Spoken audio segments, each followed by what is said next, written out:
May mare naman kita nga mountain bike di guys. So, isa ka 27.5 ne. Dahil lang ang taon tada na yung size B. 27.5.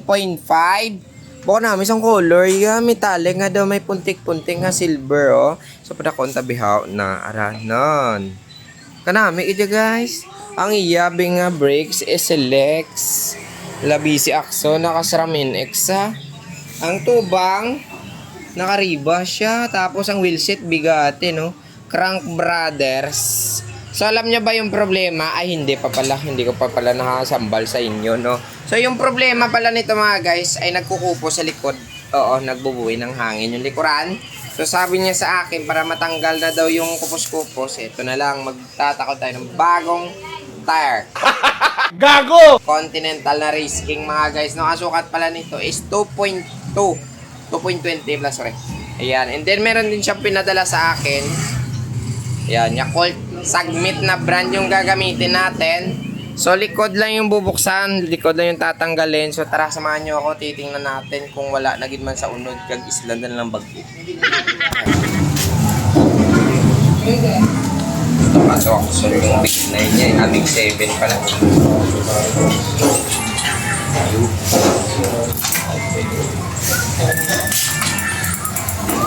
All bago rida. Uy, sana all.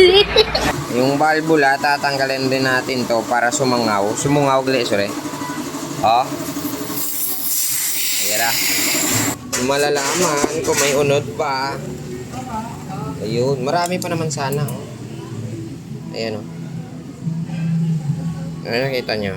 May laman pa naman. Pero tatanggalin natin, babaguhin na lang natin. Aray, takot na niyo. Oh, ito yung bago. Continental.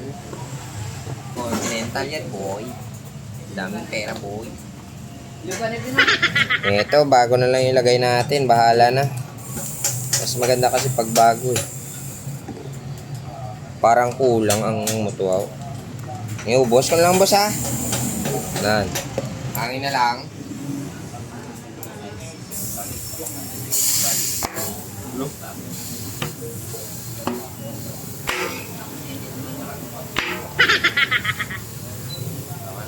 Boss, bago tayo balik mo wheelset, reo. Ito mo kakalog sa hugtan na na. Reo. Tawag mo gin mayo kay bala mo dasig na sa gakabalday mga drop out kung hindi mo na hugtan. Oh, te, way nakakalog.